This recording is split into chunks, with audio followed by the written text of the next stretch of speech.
The Alex Cobb signing is finally officially official. We're still waiting on Alex Wood, but I would expect that to happen today. And the tender deadline has come and gone, and the Giants did in fact make some moves, including a move that might suggest that potentially a third move in addition to Cobb and Wood could be coming. So we'll get into all of that next on today's Locked On Giants podcast.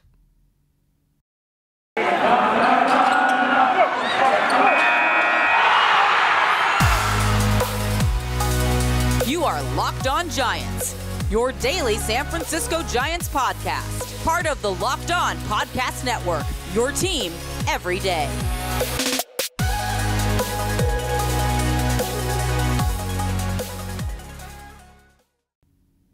Hello and welcome to Locked On Giants Baseball, part of the Locked On Podcast Network, your team every day.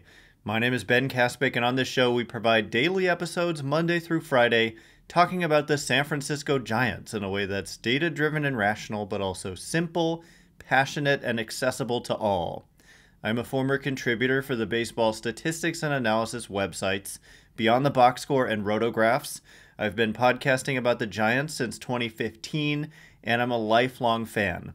Thank you for making Locked On Giants your first listen every day.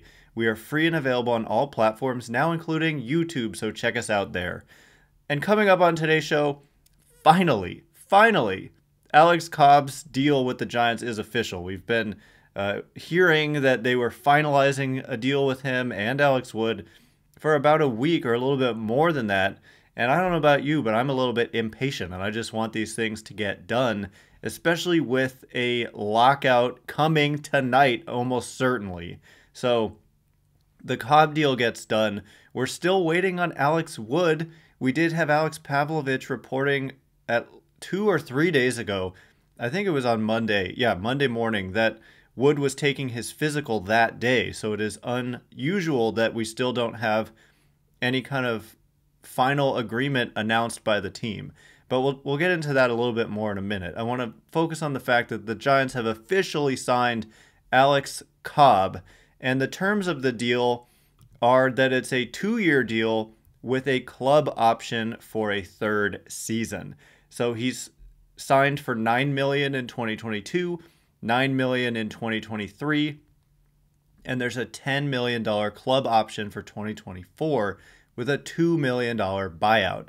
So the guaranteed money comes out to $20 million over 2 guaranteed years with that $10 million club option for a third year. So it's a substantial commitment to Cobb, who is 34 years old. He just turned 34 on October 7th, shares a birthday with my mom.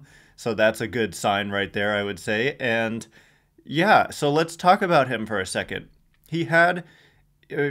First of all, he's been a good major league pitcher for a long time. He came on to the major league level in 2011, and he's been here ever since.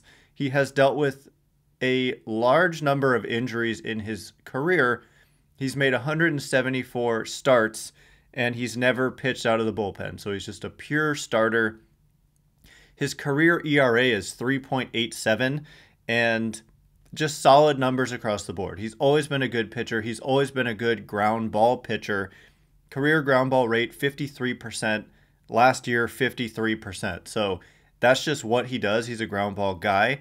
But part of what made him so appealing, in my opinion, to the Giants is that he had this uptick in strikeout rate in 2021, which is unusual for a guy, in his 10th or so major league season, and at age 33 to be reaching new heights with strikeout rate and also with his average fastball velocity. It was also a career best. And so it's an intriguing combination. He's always been a strike thrower. He's never had a walk rate in his career above 9. His first year, it was 9.4%, and that was the highest it has ever been. His career average walk rate, 7.1%, which is quite low. So a strike thrower who keeps the ball on the ground and has seen an increase in his velocity and strikeout rate as recently as last year. And that's something you can't really fake, right? You can't really have a fluky increase in velocity.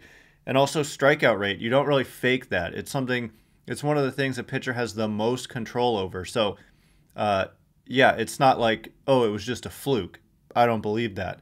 And as such, the peripherals for Alex Cobb were really, really good, actually.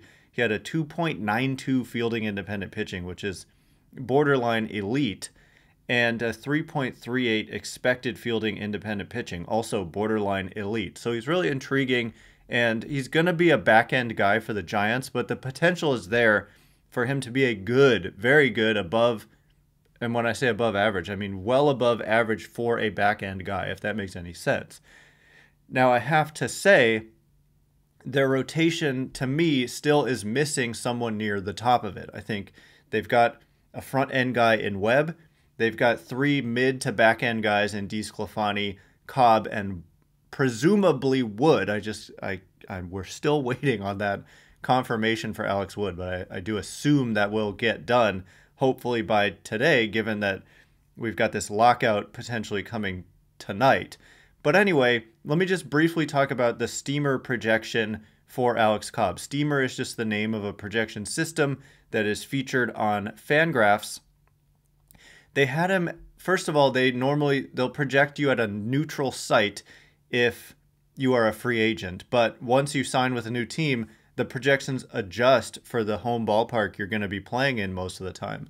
So with the adjustment now with Cobb moving to San Francisco, the projection is for a really strong 3.67 ERA, 3.59 fielding independent pitching, and a really solid, consistent with his career norms, 53% ground ball rate, and it's projecting a regression a little bit in the strikeout department.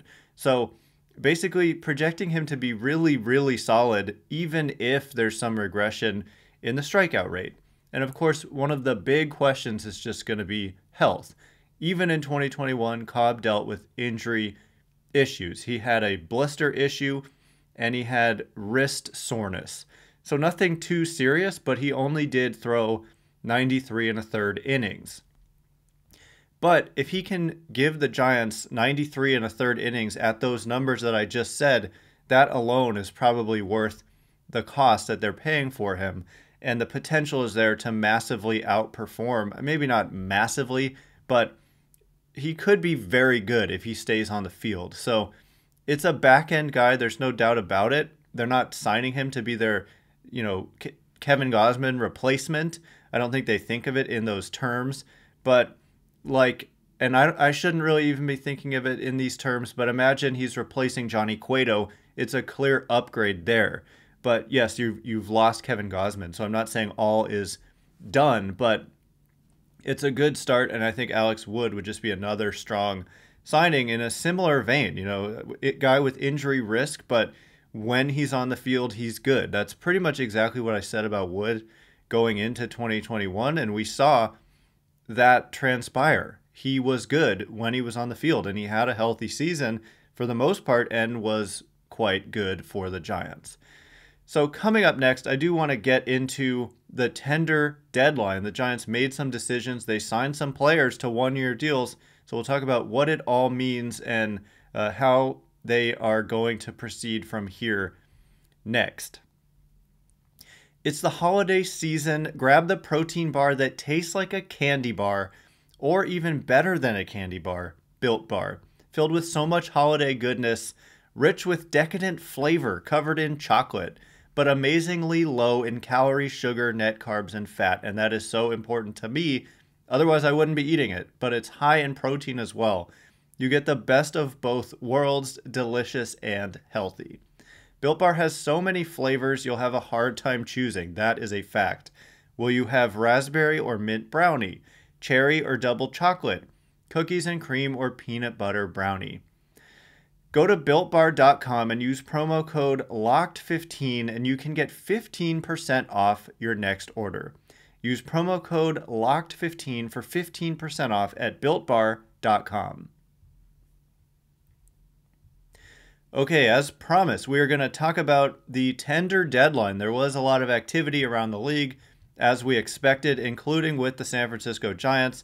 And as I am saying this, I see that the Giants have finalized their deal with Alex Wood, who gets $12.5 million in 2022 and $12.5 million in 2023.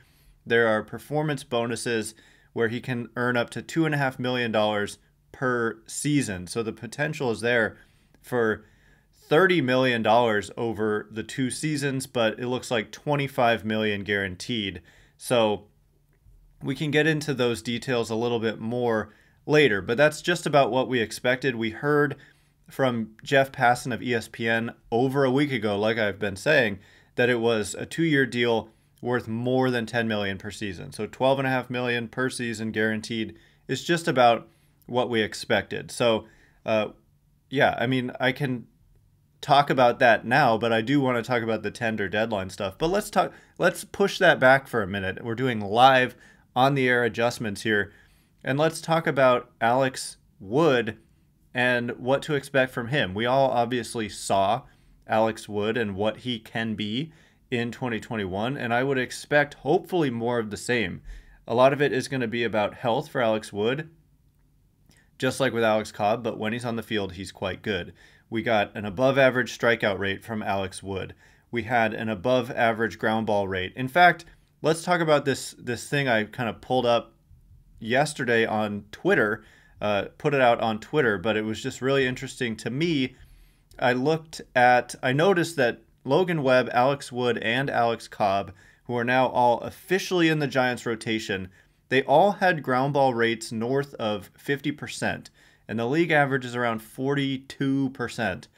They also all had strikeout rates that were above league average, and in fact, the lowest among them was Alex Cobb at 25%, 24.9, rounding up to 25. So I looked for how many pitchers who threw at least 90 innings, which is right around what Alex Cobb ended up at, and Webb and Wood threw more than that, closer to 150 plus. But anyway, among all pitchers who threw at least 90 innings, how many had strikeout rates above 24% and ground ball rates above 50%? There were only 6 in Major League Baseball, and 3 of them are now in the San Francisco Giants rotation in Webb, Wood, and Cobb.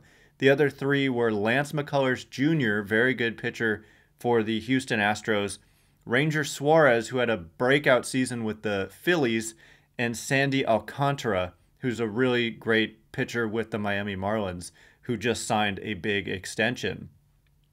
So it's a rare combination to be that good at inducing ground balls and also be able to generate above average strikeouts. And the Giants have 3 of those guys now, and Wood was among them. And we saw how effective, Webb and Wood can be, and a lot of it has to do with keeping the ball on the ground, keeping the ball in the ballpark. And Cobb is just another guy there. And so, DeSclafani is more of a fly ball pitcher. These other 3 are extreme kind of ground ball pitchers. But I just think that's a recipe for success, especially given the strength of the Giants' infield defensively, with Brandon Crawford specifically at short, and Evan Longoria, a really good third baseman defensively as well, and Brandon Belt too. Second base, not quite as strong, but 3 out of 4 really good infield defenders there. So I'm very happy to have Alex Wood back. $25 million, he did well for himself, and this is a continuing theme. Pitchers coming to the Giants on 1-year deals and then re-entering the market and getting a lot more money. Kevin Gausman, think about $9 million, and then $18.9 million, and then $110 million. Alex Wood was like a $4 million signing, and he gets $25 million the next year. Anthony DeSclafani, $6 million signing, gets $36 million the next year. So, man, I mean, come to the Giants if you want to rebuild your value and re-enter the free agent market. So anyway, I'm thrilled that that's finally been announced. Probably nothing else may be coming before the lockout tonight, which is not a foregone conclusion, but it's like everybody knows it's going to happen, but it doesn't have to happen. They could agree to a new CBA before 11:59 Eastern time tonight, but the chances of that happening are 0%. And so we're going to have a lockout starting tonight. But let's talk about the tender deadline, because the Giants non-tendered 3 players off their 40-man roster, and the question was, why 3? Because we knew Cobb and Wood were likely to be announced, but why do they need that third open spot? They don't typically, clear guys off the 40-man without a reason. There's no reason to lose players unless there is a good reason to do so. So anyway, the non-tenders that the Giants made were all players who were not even arbitration eligible. So it wasn't any of the guys that we had been talking about, like their projected arbitration salaries. It was Sam Delaplane, Joe Palumbo, and Luis Gonzalez. So these guys were all on the 40-man roster. Delaplane is nursing or rehabbing an injury. Palumbo was just recently claimed off waivers. And Luis Gonzalez, I believe, was claimed off waivers in 2021, or he was a kind of minor trade acquisition. I can't remember exactly. But those 3 have been non-tendered, so they're immediately cleared off the 40-man roster. And oftentimes when you do that, you end up re-signing the guys to minor league contracts. So you keep them in your organization, but they're not on the 40-man. So we'll see what happens there. But again, it was 3 moves, and the Giants now have added Cobb and Wood, so they do have an open 40-man spot. So there's speculation about what that could mean. But I do just want to talk about the other moves here at the tender deadline. So the Giants had 6 arbitration-eligible players, and they came to terms with 3 of them. Actually, is it 6 or is it 7? They had 7 arbitration-eligible players, and they came to terms with 3 of them. They agreed to 1-year deals to avoid arbitration with Austin Slater, Jarlín García, and John Brebbia. So we'll talk a little bit more about what this means in a minute, but they tendered contracts to their other 4 arbitration-eligible players: Mike Yastrzemski, Curt Casali, Darren Ruff, and Dominic Leone. The thing is, they didn't agree on the terms of the new contract, but they eventually will, basically, is what this means. If it has to come down to an arbitration hearing, so be it, but that would be much further down the line. Normally that occurs in February if you get all the way to an arbitration hearing, but because there's going to be a lockout, that's going to get pushed, assuming they aren't able to reach an agreement anytime soon. So all of those guys will be back is the key point, but we know exactly what the 1-year kind of contract will be for Slater, Garcia, and Brebbia. Slater's going to get $1.85 million in 2022, and then he has 2 more arbitration years afterwards. Jarlín García is going to get $1.725 million, and he has 1 more arbitration year in 2023. John Brebbia gets $837,500. So it's a very low-risk little move for Brebbia. He has a minor league option, so he can just continue to rehab from the Tommy John surgery he had a couple years ago and try to work his way back to being the very effective reliever he was when he was with the Cardinals. So anyway, coming up next, we'll talk more about this kind of arbitration process, this tender deadline, and also we'll get you set for the lockout that's coming tonight and the possibility of another move that the Giants could make prior to a potential lockout, given that they did clear that extra spot on the 40-man roster. But first, BetOnline has you covered all season with more props, odds, and lines than ever before as football season continues the march to the playoffs. BetOnline remains your #1 spot for all the sports action this season. Head to our new updated desktop or mobile website to sign up today and receive your 50% welcome bonus on your first deposit. Just use our promo code LOCKEDON to receive your bonus. From basketball, football, NHL, boxing, and UFC, right to your favorite Vegas casino games, don't wait to take advantage of all the amazing offers available for the 2021 season. BetOnline is the fastest and easiest way to bet on all your favorite sports. BetOnline, where the game starts. Okay, here we go. We're going to talk about the tender deadline. We're going to wrap it all up with that. And I also do want to talk about the starting rotation as a whole and how it looks. I know we kind of mentioned that in the first segment there, talking about how the back end, the middle and back end look solid, and the front end with Webb looks good, except they're, I think, missing that kind of 1A to pair with Logan Webb, the Kevin Gausman shaped hole that they have now that he has gone and signed this 5-year, $110 million deal with Toronto. But we talked about the projections for Cobb. I didn't mention the projections for Wood. I want to do that and also talk about what that rotation depth chart looks like compared to the rest of the league. And it actually surprised even me, even though I'm generally higher than most on a lot of the moves that get made. Like Alex Cobb, I really truly believe that that's a good signing for the Giants.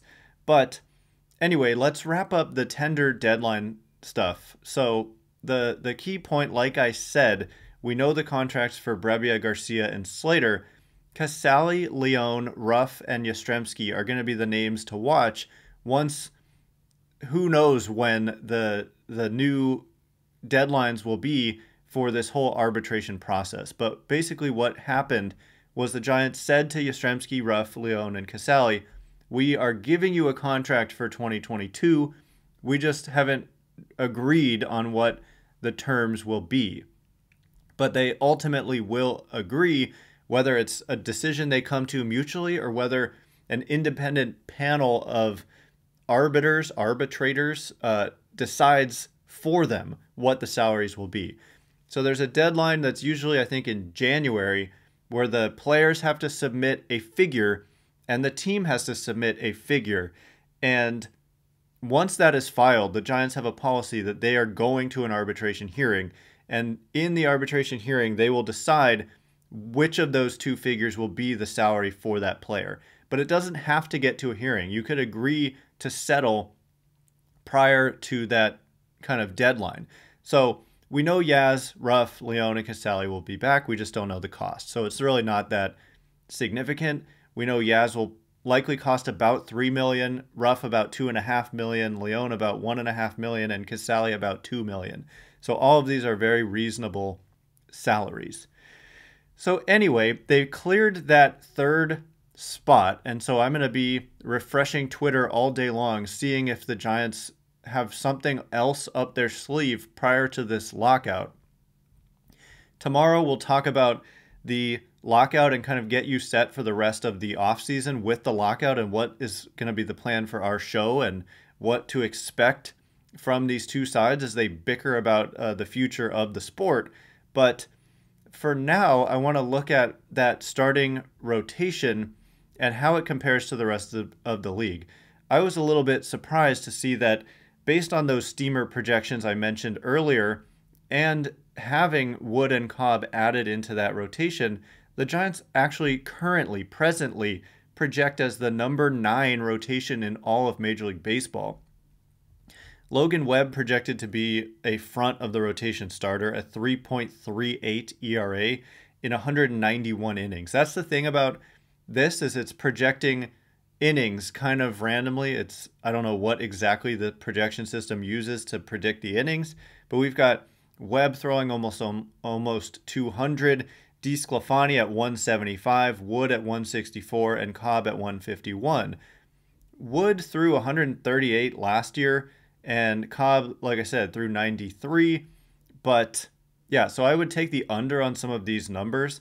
But the fact is, the quality is there on a per innings basis. So they're going to need more depth. They're going to need, for me, another top of the rotation type arm, at least mid to top of the rotation. I'm not saying you need to go out and get a Max Scherzer, which now looks to be basically impossible. I mean, Clayton Kershaw, Carlos Rodon, a couple of interesting names, high potential impact starters are still out there, but I don't think Kershaw is going to sign with the Giants. I think there's almost no chance of that. But Marcus Stroman also still out there. So there are a couple of big-time names still out there, and Rodon has a lot of upside. So we'll see, and there's also a trade market that hasn't really been tapped into yet. The Cincinnati Reds have a few very intriguing starters in Sonny Gray and Luis Castillo. I would love to see Luis Castillo with the San Francisco Giants. They also have Tyler Mahle. And then the Oakland A's are also dangling Sean Manaea and Chris Bassett. And I always forget the name of the third pitcher that the A's have that they're kind of dangling in trade discussions. Frankie Montas is the name. Frankie Montas. So there are some high impact starters available in trades. And so again, I was going to say it's November. It's December 1st. It is so far from being the end of the offseason. So we're just going to save our judgment. For me personally, I'm going to save my judgment for an offseason until the offseason is over. It doesn't end on December 1st. Newsflash. So yeah, the Giants have had a solid offseason so far. They've spent among the most money in the game. I mean, look, some of the top teams have spent crazy amounts and much more than the Giants. Like the Texas Rangers have spent $561 million this offseason, but the Giants come in at number 7, committing about $100 million. They're up there with the Angels. Now that the Wood deal has come down, it's about almost exactly $100 million. And yes, we're counting Brandon Belt because he was a free agent. Any team could sign him. Consider the qualifying offer like a 1-year offer, right? He was a free agent, so he counts. Anyway, coming up tomorrow, we'll get you more set for this lockout. We'll officially declare that the lockout has started. We'll talk about all the ins and outs of that and any moves that the Giants made, and kind of will assess the offseason they've had, given that it's going to be paused probably for a long time. So please come back for that. You're not going to want to miss that. Once again, my name is Ben Kaspick. You can follow me on Twitter at Ben Kaspick. That's Kaspick. If you like this show, please consider rating it or leaving a review. It helps me out so much, so thank you in advance, and thank you to everyone who's done so already. I can't wait to be with you again tomorrow. Thanks again for listening. You are now Locked On Giants.